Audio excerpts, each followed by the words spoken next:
माननीय उपसभापति जी, ये कठेरिया के बारे में तो बताइए। आपने नहीं बताया इसलिए उसकी पूर्ति मैं खुद करूंगी। मेरा समय क्यों ले रहे हो? माननीय उपसभापति जी, इसमें कोई संदेह नहीं है कि जब से केंद्र में बीजेपी के नेतृत्व में एनडीए की सरकार बनी है तो तब से देश में आए दिन खासकर बीजेपी व आरएसएस के कुछ प्रमुख लोग तथा केंद्र की सरकार के कुछ मंत्रीगण भी संवैधानिक पद पर बैठकर ऐसी भड़काऊ व अमर्यादित बयानबाजी करते रहते हैं जिससे देश में लगातार अमन चैन व सांप्रदायिक सौहार्द का वातावरण बिगड़ रहा है।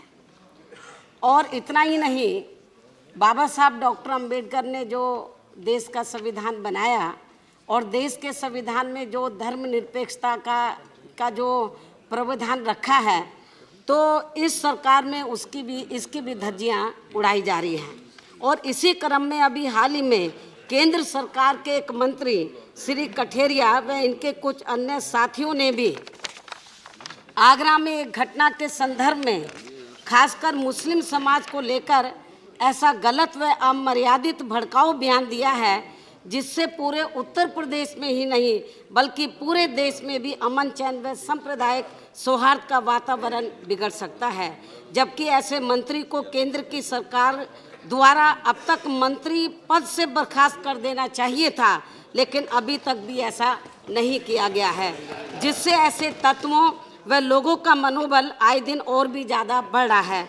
लेकिन इससे भी ज़्यादा दुख की बात यह है कि इस मामले में अर्थात श्री कठेरिया के मामले में उत्तर प्रदेश की सपा सरकार को जितना सक्रिय होना चाहिए था उतना सक्रिय नहीं हुई है। छोटे मोटे अपराधी लोगों के खिलाफ तो कार्रवाई कर ली है, यदि कठेरिया के खिलाफ कार्रवाई कर दी जाती तो मैं समझती हूँ ज़्यादा अच्छा होता।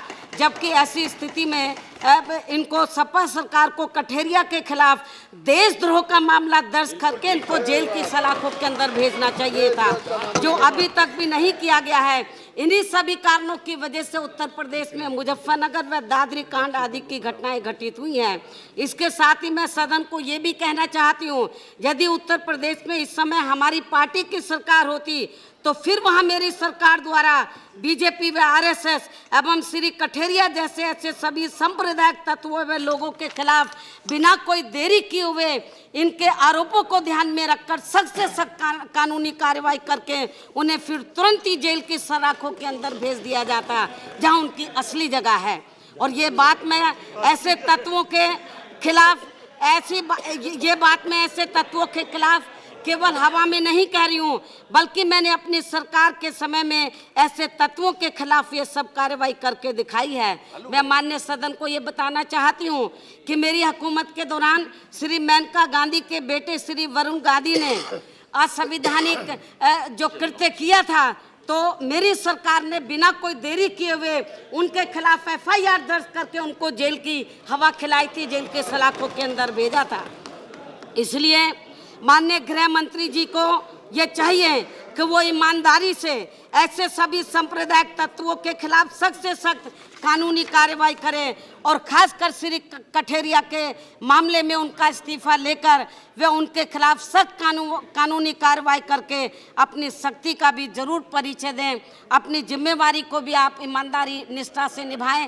आप बिल्कुल ये इस बात से आप ये ना डरें कि माननीय प्रधानमंत्री जी आपको क्या कहने वाले, आपकी भी एक अपनी जिम्मेवारी बनती है। आप इम्पोर्टेंट ओहदे के ऊपर हैं, आपके अधिकार क्षेत्र में जो आता है आप उसका ईमानदारी निष्ठा से पालन करें, सख्ती से पालन करें। और कठेरिया को जिस प्रकार की भाषा उन्होंने इस्तेमाल की है जिससे देश में हिंदू मुस्लिम सांप्रदायिक तनाव पैदा हो सकता है, तो मैं समझती हूँ कि ऐसे तत्वों के खिलाफ और खास तौर से श्री कठेरिया के खिलाफ आप सख्त से सख्त कार्रवाई करके आप अपनी शक्ति का परिचय दें। बिना दबाव में आकर आप शक्ति का परिचय दें और उनके खिलाफ जरूर कार्रवाई करें। इस उम्मीद के साथ मैं अपनी बात यहीं समाप्त करती हूँ। धन्यवाद। Thank you very much.